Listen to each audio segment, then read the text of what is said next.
Œuvre de Maria Valtorta, tome 5, chapitre 354, intitulé Le discours sur le pain du ciel dans la synagogue de Capharnaüm et la défection de nombreux disciples. Avant la vision du 7 décembre a été placée celle de la seconde multiplication des pains reçue le 28 mai 1944 avec la dictée qui s'y rapporte. Le 7 décembre 1945. La plage de Capharnaüm fourmille de gens qui sortent d'une vraie flottille de barques de toute taille. Les premiers à débarquer partent dans la foule à la recherche du maître, d'un apôtre ou au moins d'un disciple. Ils interrogent les uns et les autres. Finalement, un homme répond. Le maître, les apôtres? Non, ils sont partis dès la fin du Shabbat et ne sont pas rentrés. Mais ils vont revenir car il y a des disciples. J'ai parlé tout à l'heure avec l'un d'entre eux. Ce doit être un grand disciple. Il parle comme Jaïr. Il est allé vers cette maison au milieu des champs en suivant la mer. L'homme qui a posé la question en répand le bruit, et tous se précipitent vers l'endroit indiqué. Mais après avoir fait environ 200 mètres sur la rive, il rencontre tout un groupe de disciples qui viennent vers Capharnaüm en faisant de grands gestes. Il les salue et demande « Où est le maître ?» Les disciples répondent « Pendant la nuit après le miracle, il est parti en barque de l'autre côté de la mer en compagnie de ses disciples. Nous avons vu au clair de lune les voiles qui cinglaient vers Dalmanuta. »« Ah, voilà, nous le cherchions à Magdala chez Marie, et il n'y était pas. Pourtant, les pêcheurs de Magdala auraient pu nous le dire. » Ils ne l'auront pas su. Peut-être est-il allé sur les monts d'Arbel pour prier. Il y est déjà passé une fois, l'an dernier avant la Pâque. Je l'ai rencontré à ce moment-là, par une très grande grâce du Seigneur à son pauvre serviteur, dit Étienne. Mais il ne revient pas ici ? Il va sûrement revenir. Il doit faire ses adieux et donner des ordres, mais que voulez-vous ? L'entendre encore, le suivre, devenir ses disciples. Il va maintenant à Jérusalem, vous l'y trouverez, et là dans la maison de Dieu le Seigneur vous parlera, si pour vous il est utile de le suivre. Car il est bon que vous sachiez que, s'il ne repousse personne, nous avons en nous des tendances qui repoussent la lumière. Certains en sont saturés. Cela ne serait qu'un moindre mal, car lui, il est lumière, et si nous devenons loyalement ses disciples avec une volonté bien décidée, sa lumière nous pénètre et chasse nos ténèbres. Mais s'ils y sont plongés et s'y attachent comme à leur propre chair, alors il vaut mieux qu'ils s'abstiennent de venir, à moins qu'ils ne se détruisent pour se recréer à neuf. Réfléchissez donc pour savoir si vous avez en vous la force de prendre un nouvel esprit, une nouvelle manière de penser, une nouvelle façon de voir. Priez pour pouvoir connaître la vérité sur votre vocation, puis venez si vous croyez. Et veuille le Très-Haut, qui a guidé Israël dans son passage, vous guider en ce Pessa, pour que vous marchiez à la suite de l'agneau hors des déserts vers la terre éternelle, vers le royaume de Dieu, dit Étienne au nom de tous ses compagnons. Non, non, tout de suite, personne ne fait ce que lui fait. Nous voulons le suivre, dit la foule en effervescence. Étienne a un sourire où passent beaucoup d'expressions. Il ouvre les bras et dit « C'est parce qu'il vous a donné en abondance du bon pain que vous voulez venir ? Croyez-vous qu'à l'avenir il ne vous donnera que cela ? Lui, il promet à ceux qui le suivent ce qui est son lot, la souffrance, la persécution, le martyre. Ce ne sont pas des roses mais des épines, pas des caresses mais des gifles, pas du pain mais des pierres qui sont prêtes pour les Christ. Et je parle ainsi sans blasphémer parce que ces vrais fidèles seront oints de l'huile sainte faite de sa grâce et de sa souffrance, et nous serons oints pour être victimes sur l'autel et rois au ciel. » Eh bien, en serais-tu jaloux ? Tu en es, toi ?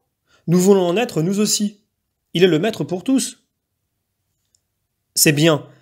Je vous le disais parce que je vous aime et que je veux que vous sachiez ce que c'est qu'être ses disciples pour ne pas être ensuite des déserteurs. Allons donc l'attendre tous ensemble à sa maison. Le crépuscule commence et c'est le début du Shabbat. Il viendra le passer ici avant son départ. Ils se dirigent vers la ville en discutant. Plusieurs interrogent Étienne et Hermas qui les a rejoints, car aux yeux des Juifs, ils ont une lumière spéciale en tant qu'élèves préférés de Gamaliel. Plusieurs demandent « Mais que dit Gamaliel de lui ?» D'autres « Est-ce lui qui vous a envoyé ?» Et d'autres encore « N'a-t-il pas souffert de vous perdre ?» Ou bien « Et le maître, que dit-il du grand rabbi ?» Les deux hommes répondent avec patience. Gamaliel parle de Jésus de Nazareth comme du plus grand homme d'Israël. Oh, plus grand que Moïse? Demandent certains presque scandalisés. Il dit que Moïse est l'un des plus nombreux précurseurs du Christ, mais qu'il n'était que le serviteur du Christ. Alors pour Gamaliel, celui-ci est le Christ? C'est ce qu'il dit? Si le rabbi Gamaliel l'affirme, la question est tranchée. C'est lui le Christ. Il ne dit pas cela. Il n'arrive pas encore à le croire pour son malheur. Mais il assure que le Christ est sur la terre car lui a parlé, il y a plusieurs années, ainsi que le sage Hillel. Et il attend le signe que le Christ lui a promis pour le reconnaître, dit Hermas.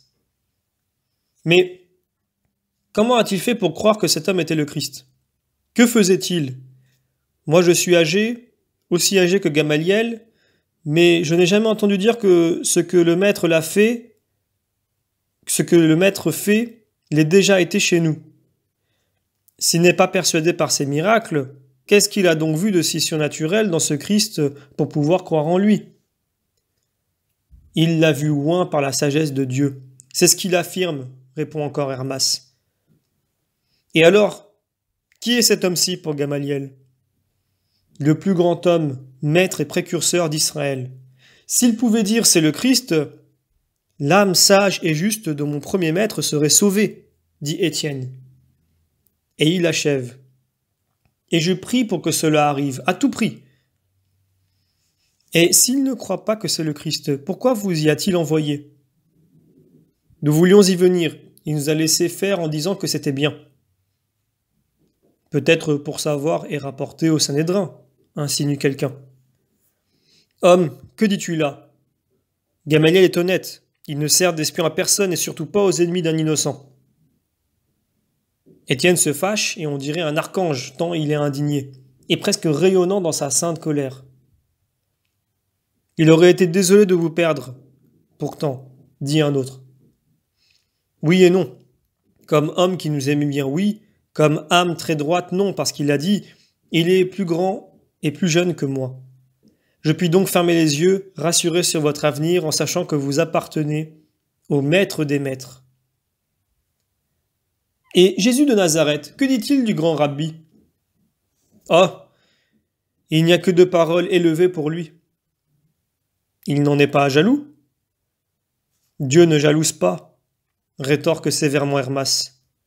Ne fais pas de suppositions sacrilèges. Mais pour vous alors, il est Dieu. En êtes-vous certain? Les 2 hommes affirment d'une seule voix, comme d'être vivants en ce moment. Et Étienne conclut. Et croyez-le vous aussi pour posséder la vraie vie?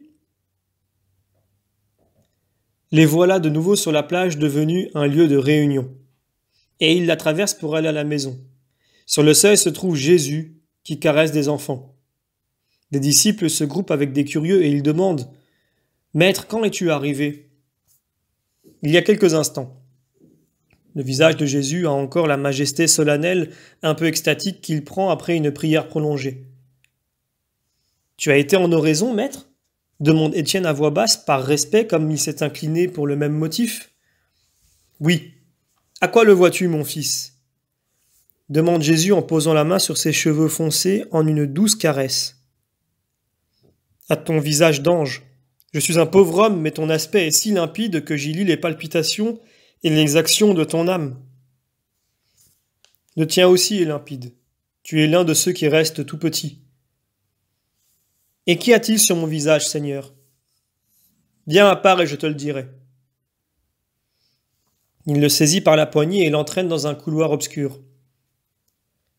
Charité, foi, pureté, générosité, sagesse.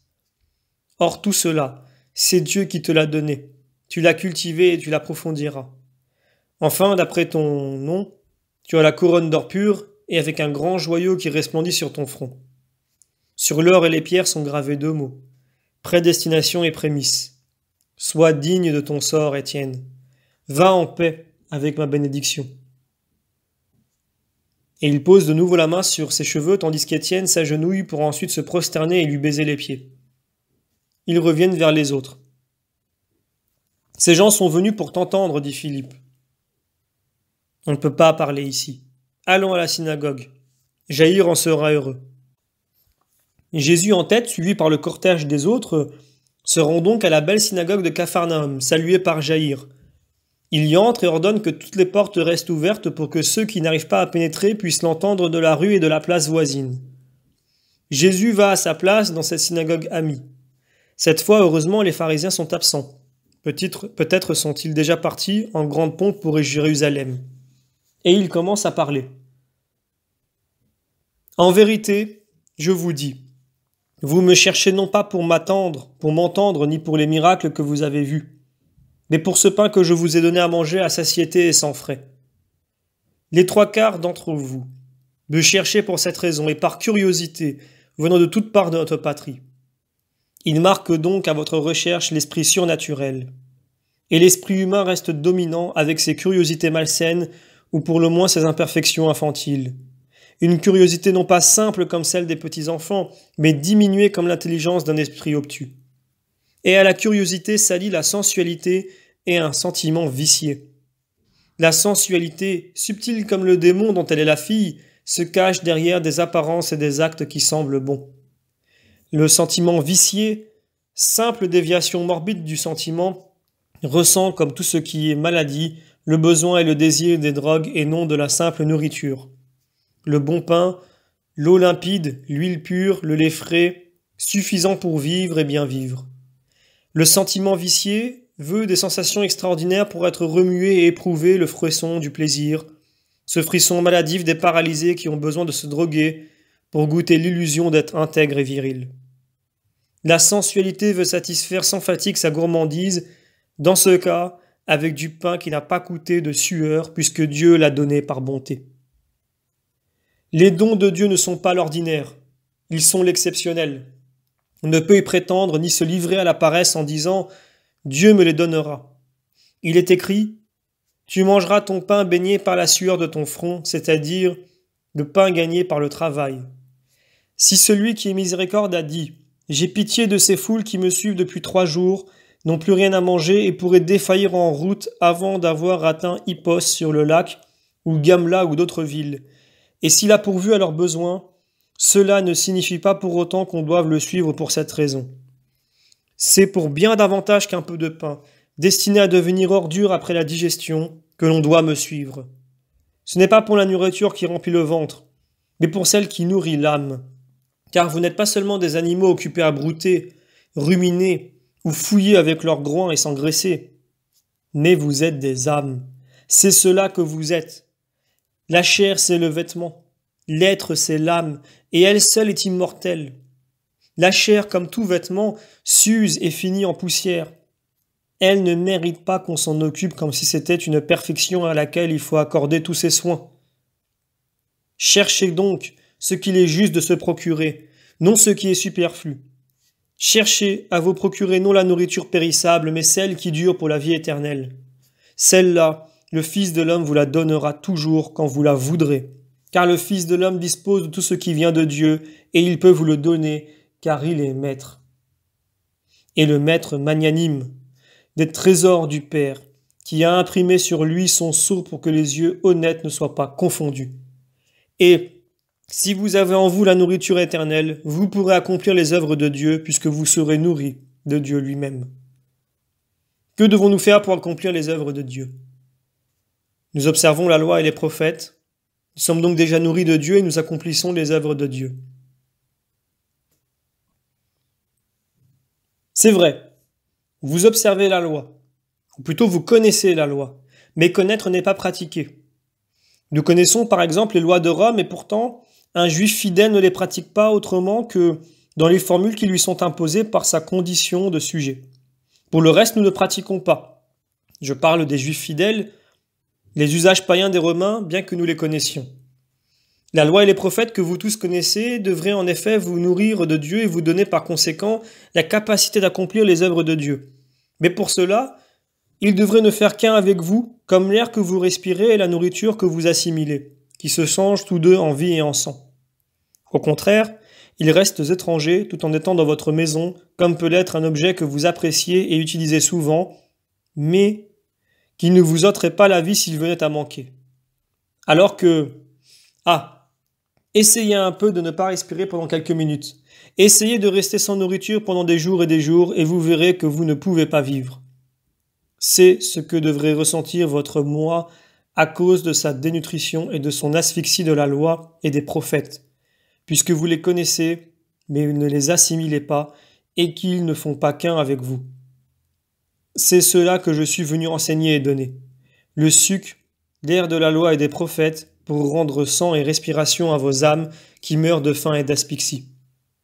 Vous ressemblez à des enfants qu'une maladie rend incapables de savoir ce qui peut les nourrir. Vous avez des provisions, mais vous ne savez pas qu'elles doivent être mangées pour se changer en principe vital et qu'elle devient vraiment nôtre par une fidélité pure et généreuse à la loi du Seigneur qui a parlé à Moïse et aux prophètes pour vous tous. C'est donc un devoir de venir à moi pour avoir l'air et le sucre de la vie éternelle. Mais ce devoir présuppose en vous une foi, car si quelqu'un n'a pas la foi, il ne peut croire à mes paroles, et s'il ne croit pas, il ne vient pas me dire « Donne-moi le pain véritable ». Et s'il n'a pas le pain véritable, il ne peut accomplir les œuvres de Dieu puisque cette capacité lui manque. Par conséquent, pour être nourri de Dieu et pour accomplir ses œuvres, il est nécessaire que vous fassiez cette démarche fondamentale, croire en celui que Dieu a envoyé. Mais quel miracle fais-tu donc pour qu'il nous soit possible de croire en toi comme en un envoyé de Dieu et pour qu'on puisse voir sur toi le sceau de Dieu? Que fais-tu que les prophètes n'aient déjà fait, certes sous une forme plus modeste? Moïse t'a même surpassé puisque ce n'est pas une seule fois, mais pendant 40 ans qu'il a nourri nos pères d'une nourriture merveilleuse. Il est écrit que pendant 40 années, nos pères ont mangé la manne du désert, et il est dit par conséquent que Moïse leur donna à manger du pain venu du ciel. Lui, il le pouvait. Vous êtes dans l'erreur. Ce n'est pas Moïse, mais le Seigneur qui a pu faire cela. Et dans l'Exode, on lit « Voici, je ferai pleuvoir du pain du ciel, que le peuple sorte et recueille ce qui lui suffit pour chaque jour. Ainsi je me rendrai compte si le peuple marche selon ma loi. Et le 6e jour, qu'il en ramasse le double par respect pour le 7e jour, le Shabbat. Et les Hébreux virent le désert se recouvrir chaque matin de quelque chose de minuscule qui ressemble à ce qui est pilé dans le mortier et au grésil, semblable à la graine de coriandre, et au bon goût de fleurs de farine mélangée à du miel. Ce n'est donc pas Moïse, mais le Seigneur qui a procuré la manne. C'est Dieu qui peut tout. Tout. Punir et bénir, enlever et accorder. Et moi, je vous assure qu'entre les deux, il préfère bénir et accorder plutôt que punir et enlever. Moïse, comme il est dit dans l'Ecclésiastique, était cher à Dieu et aux hommes. Sa mémoire était bénie, car il était rendu par Dieu semblable aux saints dans leur gloire, grand et terrible pour les ennemis, capable de susciter des prodiges et d'y mettre fin, glorieux en présence des rois, son ministre en présence du peuple. Il avait vu la gloire de Dieu et entendu la voix du Très-Haut. Il était le gardien des préceptes et de la loi de vie et de sagesse. C'est pourquoi Dieu, comme le dit la sagesse, par amour pour Moïse, a nourri son peuple du pain des anges et lui a envoyé du ciel un pain déjà fait, sans fatigue, un pain délicieux et d'une douce saveur. Et souvenez-vous bien de ce que dit la sagesse, puisqu'il venait du ciel et qu'il montrait la douceur de Dieu envers ses fils. Il avait pour chacun le goût que celui-ci désirait, et procurait à chacun les effets qu'il voulait, étant utile aussi bien au bébé, à l'estomac encore imparfait, ou à l'adulte à l'appétit et à la digestion vigoureux, à la fillette délicate ou au vieillard décrépit. Et même, pour montrer que ce n'était pas œuvre d'homme, il renversa les lois des éléments car ce pain mystérieux qui, au lever du soleil, fondait comme du givre, résistait au feu. Ou plutôt, le feu, c'est toujours la sagesse qui parle, oublia sa propre nature par respect pour l'œuvre de Dieu, son Créateur, et pour les besoins des justes de Dieu. Ainsi, alors qu'il a l'habitude de s'enflammer pour tourmenter, ici il se fit doux pour faire du bien à ceux qui faisaient confiance au Seigneur. C'est donc pour cela qu'en se transformant de toute manière, il servit à la grâce du Seigneur. Il leur nourrisse à tous, selon les besoins de celui qui priait le Père éternel, pour que ses enfants bien-aimés apprennent que ce n'est pas la reproduction des fruits qui nourrit les hommes, mais que c'est la parole du Seigneur qui conserve ceux qui croient en Dieu. En effet, le feu ne consumait pas comme il le pouvait la douce manne, pas même si la flamme était haute et puissante, alors que le doux soleil du matin suffisait à la faire fondre, afin que les hommes apprennent et se rappellent que les dons de Dieu doivent être recherchés dès le commencement du jour et de la vie, et que pour les obtenir, il faut devancer la lumière et se lever pour louer l'Éternel dès la première heure du matin. C'est cela que la manne enseignait aux Hébreux. Et moi je vous le rappelle car c'est un devoir qui dure et durera jusqu'à la fin des siècles. Cherchez le Seigneur et ses dons célestes sans paresser jusqu'aux heures tardives du jour ou de la vie. Levez-vous pour le louer avant même que le soleil levant ne le fasse, et nourrissez-vous de sa parole qui consacre, préserve et conduit à la vie véritable. Ce n'est pas Moïse qui vous a donné le pain du ciel, mais en vérité c'est Dieu le Père, et maintenant en vérité, c'est mon Père qui vous donne le pain véritable, le pain nouveau, le pain éternel qui descend du ciel, le pain de miséricorde, le pain de vie, le pain qui donne la vie au monde, le pain qui rassasie toute faim et libère toute faiblesse, le pain qui donne à celui qui le prend la vie éternelle et l'éternelle joie. Seigneur, donne-nous de ce pain et nous ne mourrons plus. Vous mourrez comme tout homme, mais vous ressusciterez pour la vie éternelle si vous vous nourrissez saintement de ce pain, parce qu'il rend incorruptible celui qui le mange. Pour ce qui est de vous, il sera donné à ceux qui le demandent à mon Père avec un cœur pur, une intention droite et une sainte charité. C'est pour cela que je vous ai appris à dire « Donne-nous notre pain quotidien ». Mais pour ceux qui s'en nourriront indignement, il deviendra un grouillement de vers d'enfer, comme les paniers de manne conservés contre l'ordre reçu. Et ce pain de salut et de vie deviendra pour eux mort et condamnation, car le plus grand sacrilège sera commis par ceux qui mettront ce pain sur une table spirituelle corrompue et fétide, et la profaneront en le mêlant à la sentine de leur inguérissable passion. Mieux vaudrait pour eux ne l'avoir jamais pris. Mais où est ce pain? Comment le trouve-t-on? Quel nom a-t-il? Moi, je suis le pain de vie. C'est en moi qu'on le trouve. Son nom est Jésus. Qui vient à moi n'aura plus jamais faim, et qui croit en moi n'aura plus jamais soif, car les fleuves célestes se déverseront en lui, éteignant toute ardeur matérielle. Je vous l'ai dit, désormais. Vous me connaissez à présent, et pourtant vous ne croyez pas. Vous ne pouvez croire que tout est en moi, et pourtant c'est ainsi. C'est en moi que se trouvent tous les trésors de Dieu. C'est à moi qu'est donné tout ce qui appartient à la terre, de sorte que les cieux glorieux et la terre militante sont réunis en moi. Même, elle est en moi la foule de ceux qui sont morts dans la grâce de Dieu et attendent en souffrant, car tout pouvoir est en moi et pour moi. Et je vous le dis, tout ce que le Père me donne viendra à moi. Et je ne chasserai pas celui qui vient à moi, car je suis descendu du ciel pour faire non pas ma volonté, mais la volonté de celui qui m'a envoyé. Or voici la volonté de mon Père, du Père qui m'a envoyé, que je ne perde aucun de ceux qu'il m'a donnés, mais que je les ressuscite au dernier jour. La volonté du Père qui m'a envoyé est que quiconque connaît le Fils et croit en lui ait la vie éternelle et que je puisse le ressusciter au dernier jour en le voyant nourri de la foi en moi et marqué de mon sceau.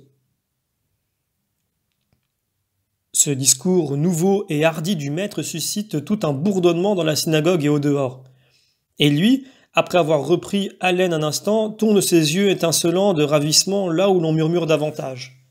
Or, ce sont précisément les groupes où il y a des Juifs. Il reprend « Pourquoi marmonner entre vous?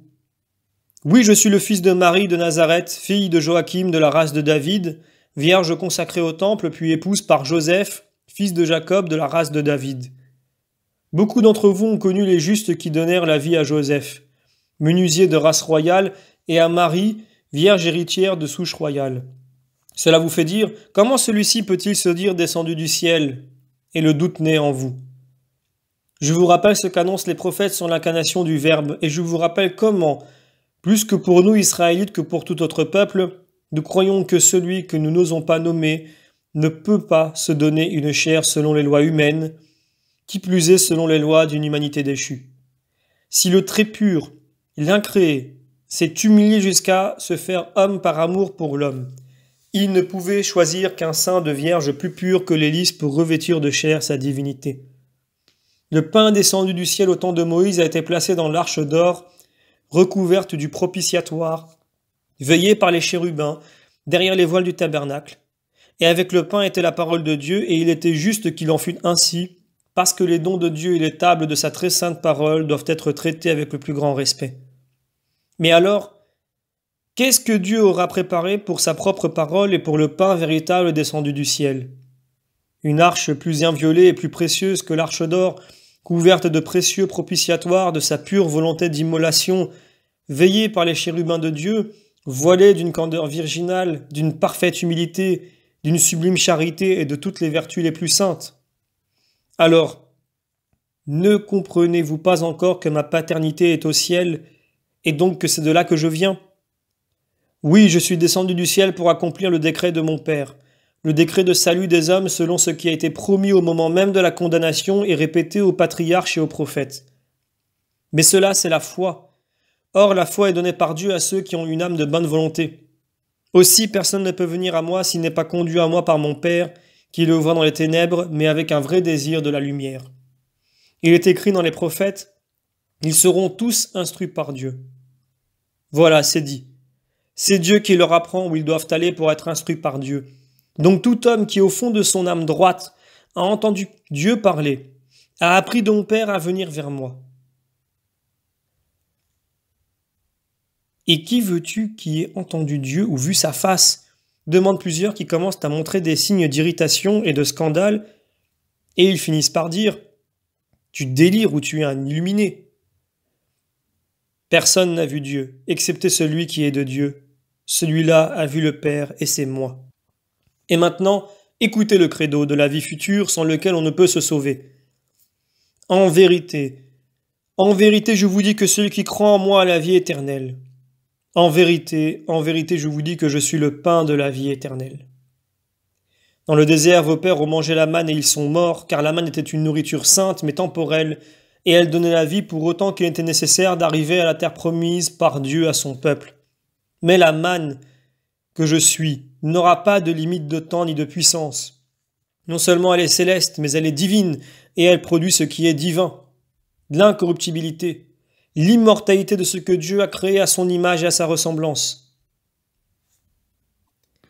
Elle ne durera pas 40 jours, 40 mois, 40 ans, 40 siècles, mais elle durera aussi longtemps que le temps, et elle sera donnée à tous ceux qui ont pour elle une fin sainte et agréable au Seigneur, qui se réjouira de se donner sans mesure aux hommes pour lesquels il s'est incarné, afin qu'ils aient la vie qui ne meurt pas.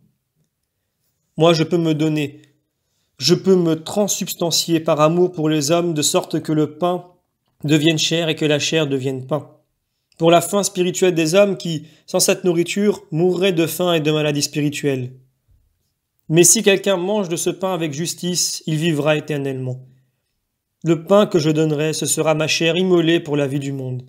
Ce sera mon amour répandu dans les maisons de Dieu pour que viennent à table du Seigneur ceux qui sont aimés ou malheureux et qu'ils trouvent un réconfort pour leurs besoins de se fondre en Dieu et un soulagement pour leurs peines. Mais comment peux-tu nous donner ta chair à manger? Pour qui nous prends-tu? Pour des fauves sanguinaires? Pour des sauvages? Pour des homicides? Le sang et le crime nous répugnent.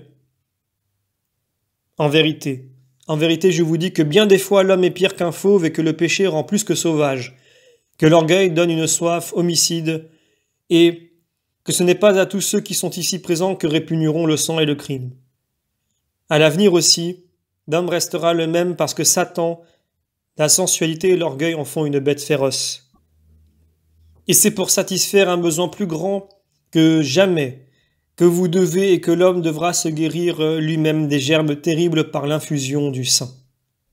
En vérité, je vous dis que si vous ne mangez pas la chair du Fils de l'homme et si vous ne buvez pas son sang, vous n'aurez pas en vous la vie. Celui qui mange dignement ma chair et qui boit mon sang possède la vie éternelle et je le ressusciterai au dernier jour. Car ma chair est vraiment une nourriture et mon sang un breuvage. Celui qui mange ma chair et qui boit mon sang demeure en moi, et moi en lui. Comme le Père vivant m'a envoyé et que je vis par le Père, de même celui qui me mange vivra par moi et ira là où je l'envoie. Il fera ce que je veux. Il vivra avec austérité comme homme, il sera ardent comme un séraphin et il sera saint. Car pour pouvoir se nourrir de ma chair et de mon sang, il s'interdira les fautes et il vivra en s'élevant pour finir son ascension au pied de l'Éternel. Mais cet homme est fou. Qui peut vivre de cette façon? Dans notre religion, il n'y a que le prêtre qui doit se purifier pour offrir la victime. Lui ici, il veut faire de nous autant de victimes de sa folie. Cette doctrine est trop pénible et ce langage trop dur.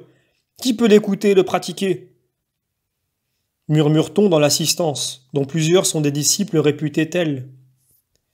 Les gens se dispersent en commentant, et les rangs des disciples paraissent très réduits quand le maître et les plus fidèles restent seuls dans la synagogue. Je ne les compte pas, mais je pense qu'on arrive à peu près à 100. Il doit donc y avoir une forte défection même dans les rangs des anciens disciples depuis longtemps au service de Dieu. Parmi ceux qui sont restés, il y a les apôtres, le prêtre Jean et le scribe Jean, Étienne, Hermas, Timon, Hermasté, Agape, Joseph, Salomon, Abel de Bethléem de Galilée, et Abel l'ancien lépreux de Corazine avec son ami Samuel. Élie, celui qui renonça à ensevelir son père pour suivre Jésus, Philippe d'Arbel, Aser et Ismaël de Nazareth, ainsi que d'autres dont je ne connais pas le nom. Tout cela parle doucement en commentant la défection des autres et les paroles de Jésus, qui reste pensif, les bras croisés, appuyé à un haut pupitre. Vous êtes scandalisés par mes paroles ? Et si je vous disais que vous verrez un jour le Fils de l'homme monter au ciel, où il était auparavant, et s'asseoir à côté du Père ? Et qu'avez-vous compris, assimilé, cru jusqu'à présent ? Et avec quoi avez-vous écouté et saisi ? Seulement avec ce qui est tout humain ? C'est l'esprit qui vivifie et a de la valeur. La chair n'a rien à y avoir. Mes paroles sont esprit de vie et c'est spirituellement qu'il faut les écouter et les comprendre pour y puiser la vie. Mais il y en a parmi vous beaucoup dont l'esprit est mort parce qu'il est sans foi. Beaucoup d'entre vous ne croient pas vraiment et c'est inutilement qu'ils restent près de moi. Ils ne trouveront pas la vie mais la mort, car ils restent, comme je l'ai déjà dit, par curiosité ou par affection humaine, ou pire, dans une intention encore plus indigne. Ils n'ont pas été amenés ici par le Père en récompense de leur bonne volonté, mais par Satan. Personne en vérité ne peut venir à moi, si cela ne lui est pas accordé par mon Père. Partez vous aussi, vous qui restez difficilement parce que vous avez honte, humainement, de m'abandonner, mais qui avez encore plus honte de rester au service d'un homme qui vous semble fou et dur.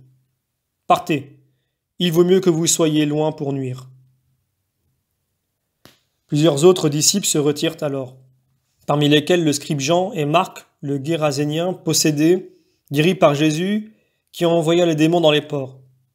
Les bons disciples se consultent et courent derrière ceux qui ont abandonné en essayant de les arrêter. Il reste maintenant dans la synagogue Jésus, le chef de la synagogue et les apôtres. Jésus se tourne vers les 12, désolés, regroupés dans un coin.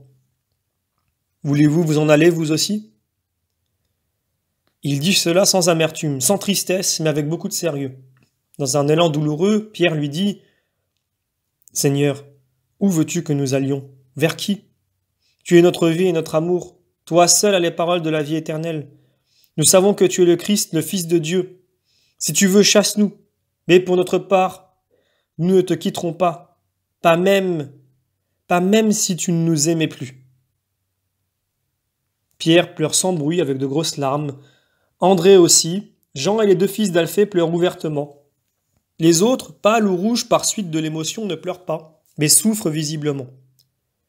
« Pourquoi devrais-je vous chasser ? N'est-ce pas moi qui vous ai choisis, tous les 12 ?» Prudemment, Jaïr s'est retiré pour laisser Jésus libre de réconforter ou de réprimander ses apôtres. Jésus, qui remarque sa retraite silencieuse, s'assied d'un air accablé, comme si la révélation qu'il fait lui coûtait un effort supérieur à ses moyens, épuisé comme il l'est, dégoûté, endolori. Puis il dit « Et pourtant, l'un de vous est un démon. » La parole tombe lentement, effrayante, dans la synagogue où il n'y a que la lumière des nombreuses lampes qui soient joyeuses. Et personne n'ose rien dire.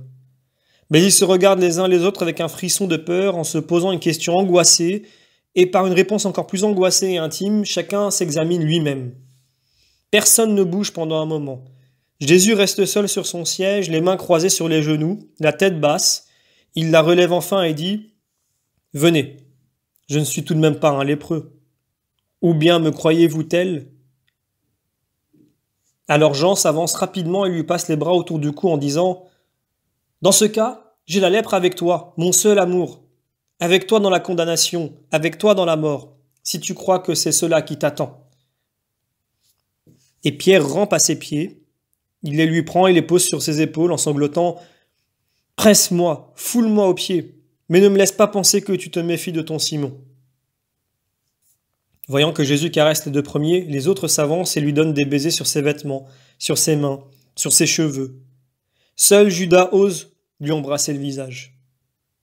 Jésus se lève tout à coup et semble le repousser brusquement tant son mouvement est imprévu, et il dit « Allons à la maison, demain soir, à la nuit, nous partirons en barque pour Hippos. »